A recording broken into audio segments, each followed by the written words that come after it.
Hi, this is Dr. John Galaska. I have a new program that I'm offering for people who have insecurity complicated by anxiety. And this video describes what the program is about, not the guts of the program, but will give you an idea of whether or not this program will work for you. I'm calling it Rescue Me, Take Back Your Reptile Brain. Your hijacked reptile brain. That it will become obvious why I'm calling it that in just a moment. You might find yourself being one of those people who is anxious around others. Sometimes it's referred to as social anxiety, thinking that people are looking at you and judging you. And it makes you uncomfortable and causes you to experience some discomfort.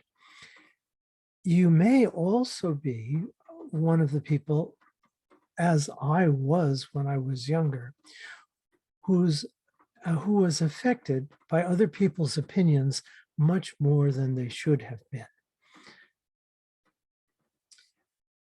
There is a concept called secure attachment. It was started by John Bowlby, who was the original researcher, and his theories were elaborated on by Mary Ainsworth. About 50% of us emerge from childhood with less than secure attachment. Attachment is a set of expectations that are given to us through implicit learning, because we learn them before our dorsolateral prefrontal cortex comes online. The dorsolateral prefrontal cortex is responsible for semantic memory. You learn these things not through being told them, because we have no speech at that time, neither productive nor receptive. Hence the picture of the infant in the crib. This set of expectations that we get has to do with how we are handled as an infant. If our needs are met on a regular basis, and by no means do they have to be met perfectly, nobody can do it perfectly. In fact, it's actually more beneficial for it to be a little tiny bit less than perfect, not abusive, neglectful, anything like that. But perfection is certainly not required in caring for an infant. But when the infant complains or cries or tries to make its needs known, and the caregiver comes and responds to it, says, "Oh my goodness, what's the matter? Are you hungry? Are you cold? Do you have a poopy diaper?" Or whatever it might be, and then responds to the infant taking care of its needs, the baby then comes to learn implicitly, that means without the language involved, because there is no language, learns implicitly that its needs will likely be met, that its personal worth is accepted, and that things will work out okay. A set of expectations that social relationships will work okay. But sometimes that doesn't happen. And this can happen with the best of parents, that a child will emerge with insecure attachment, feeling that having a set of expectations that things will not work out so well. That was my own case, and I'll explain that in just a minute. An important thing to know is that both of these things are not your fault. If you suffer from social anxiety and you suffer from or have what would be referred to as insecure attachment, this has nothing to do with your volition. You didn't bring it on yourself. It's not your fault, okay? What happened when you were an infant, you have absolutely no control over. And our reptile brain is part of the brain that tries to protect us from danger. Sometimes it gets a little bit hyperactive and tries to protect us at times when there's really nothing for us to fear. And that's when we have unwanted anxiety.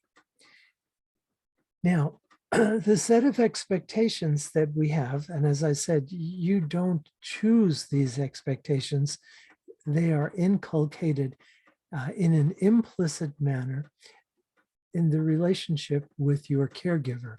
Some of us exit childhood, emerge from childhood with a set of insecure expectations for how things will work out.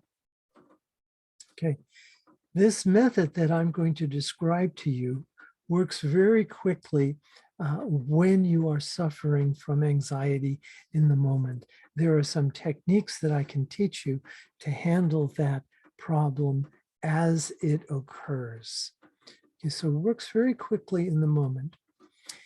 Also, and this takes much more time, this program that I'm offering can set you on a path for exchanging that set of implicit social templates that you got, which are not working so well for you, that have resulted in insecurity, with another set of implicit templates that give you the expectation that things will work out, okay? When you get to that point, you feel on top of the world. And I know because I've been there. Probably some of the things that I'm going to suggest fit in well with what you already anticipate is what you need. You'll see what I mean in a little bit. It doesn't involve endless talk therapy. Okay, talk therapy is going from the top down using cognition to try and logically reframe what has happened to you in the past so that you can have a new relationship to things that have happened in the past. And that is a legitimate way of handling traumatic past experiences or developmental disorders such as insecure attachment. But it takes a long time. I go about things in a different manner. So this program that I'm offering does not involve endless talk therapy. I had told you before that I know what it feels like to be insecure, and I know what it feels like to have anxiety. My father died of a heart attack, my grandfather died of a heart attack, and my uncle died of a heart attack. Heart disease runs in my family, so I had been taught not to ignore chest pain. One morning several years ago, I had some chest pain, so I said, okay, I shouldn't ignore this. I went to the ER. They put electrodes on my chest, 14-point electrocardiogram equipment. And the next thing I know, the needles are jumping around and people are starting to get very excited. They open the gown that I have and the clappers are being held over my head, and a nurse is pushing Lanacaine into my arm, and another is putting nitroglycerin under my tongue. And the doctor at the end of the table is saying, "Stay with us, John." And I'm there going like, whoa, what is happening? I did not experience that much distress. I was a little bit dizzy. They had made a mistake, and we didn't find out about the mistake until after they checked me into ICU, and I stayed there for a whole night. Cardiologist didn't look at the ticker tape. That's the printout of the EKG that is read off of the activity of the heart. And he's saying, this is artifact, this is artifact, this is artifact. They had misinterpreted artifact for a real problem, but they scared the bejeebers out of me, as you can imagine. I asked the doctor, what do you mean artifact? And he said, watch this. And he grabbed the bundle of wires that were connected in my chest and gave him a shake. He said, look at the gauges. And I watched the gauges go crazy because of the movement. He said, something happened on the gurney, static electricity, somebody moved the equipment, but this is not irregular heart activity. However, I had been traumatized. I started getting panic attacks. If I became a little short of breath, I started to feel like I couldn't catch my breath. And it was very, very scary. I actually checked myself into 3 different ERs. So I understand anxiety and I understand panic attacks, very, very scary things. Uh, Also, they gave me a prescription for bucipharone and Ativan. I hope I'm pronouncing it correctly, bucipharone, SSRI that you take all the time, and then Ativan to be taken when I thought I was going to have a panic attack or when I was experiencing one. Medication certainly has its place, but what happened in my case is although the medication did make me feel more at ease in being around people, and I felt less like I was likely to have a panic attack, it did dull anything that was pleasurable in my life. And uh, it did sort of open my eyes to the fact that, wow, people can really relate to each other in a calm, straightforward manner without experiencing um, the butterflies or the anxiety in their chest that I had been feeling for actually uh, almost all of my life. Now, with the absence of that, I realized that, wow, I have been anxious and or depressed for my whole life. So the medication opened my eyes to that, but I did not like the side effects. And so with the advice of my doctor, and regarding any medication, you should get advice from your general practitioner.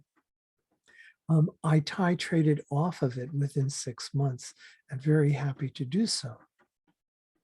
Now, take on top of all of this, these panic attacks that were created by this fake heart attack that I had, and combine it with the fact that my mother never picked me up out of the crib. She told me so. She's since deceased.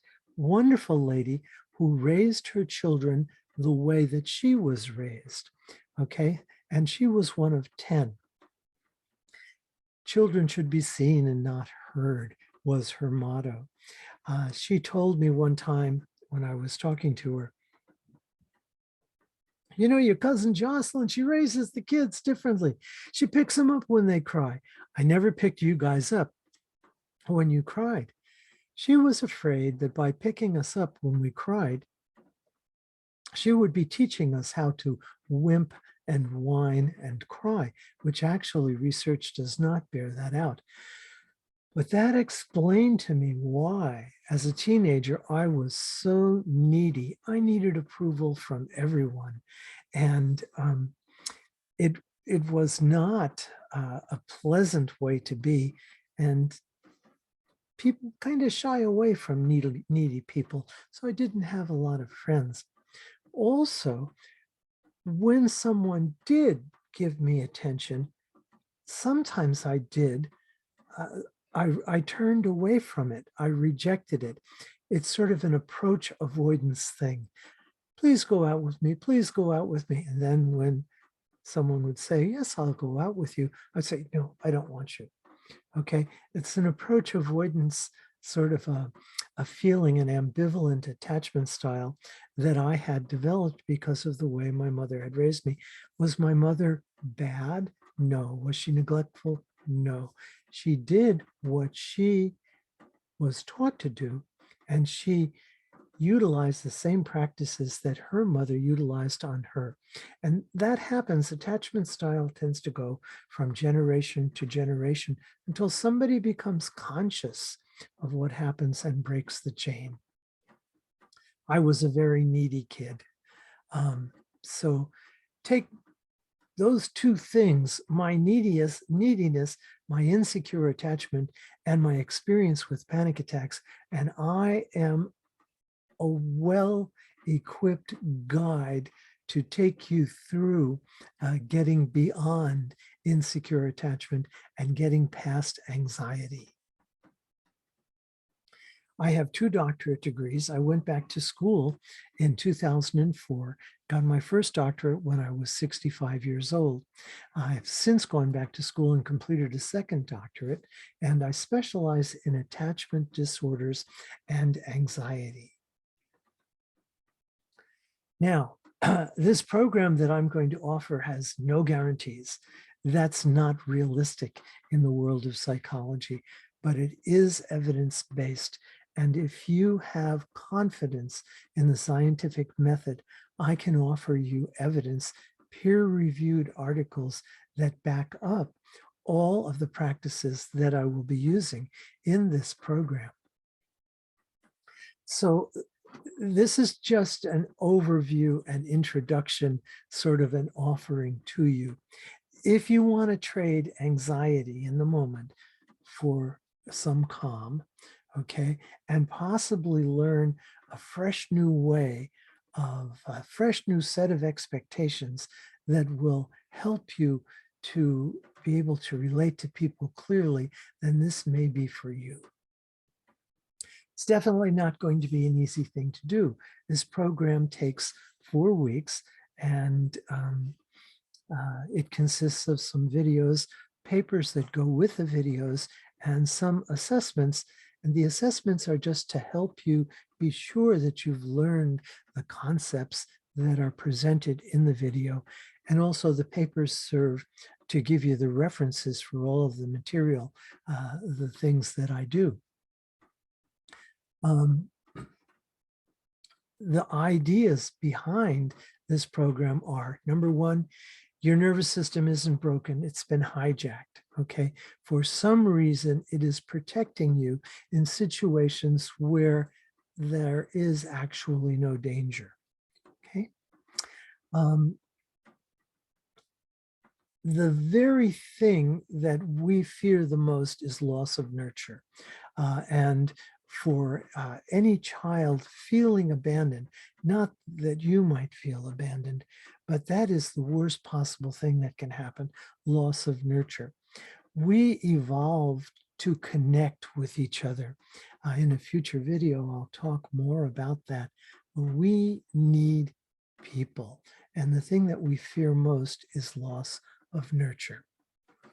Now, you may know that when you have a trusted friend, a confidant, a counselor, a significant other, someone who you can allow yourself to be vulnerable to, and then they validate your feelings, don't give you advice, they validate your feelings and let you know that you are worthwhile as a person. That interaction is core to being able to develop a new set of expectations. The caveat with that is that you have to very carefully filter who you let into that position of a trusted counselor. It doesn't have to be a professional. It can be a friend, a significant other. It could be a parent. It could be a counselor. But whoever it is, you need to filter very well who you allow into that position. So give me a shout if you would like to try and overcome insecure attachment and gain some knowledge about your own nervous system.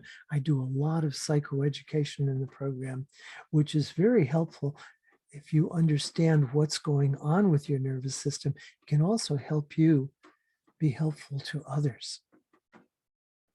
And I can give you coaching and support because each week in this program is included a session with me on Zoom, or if you're in Ojai, in person, to give you the support, answer questions, and to facilitate the learning of a new set of implicit social templates to help you develop a set of expectations that will work well for you. Give me a call. If you don't get me, leave me a message. We'll find a time to talk. And in talking together, we can both decide whether this program, an overview of what I've just given you, sounds right for you. If we think it will work for you, then we can proceed from there. Okay. So give me a call if you're interested. That's me, Dr. John Galaska, and I hope you're having a wonderful evening, and please take good care of yourselves.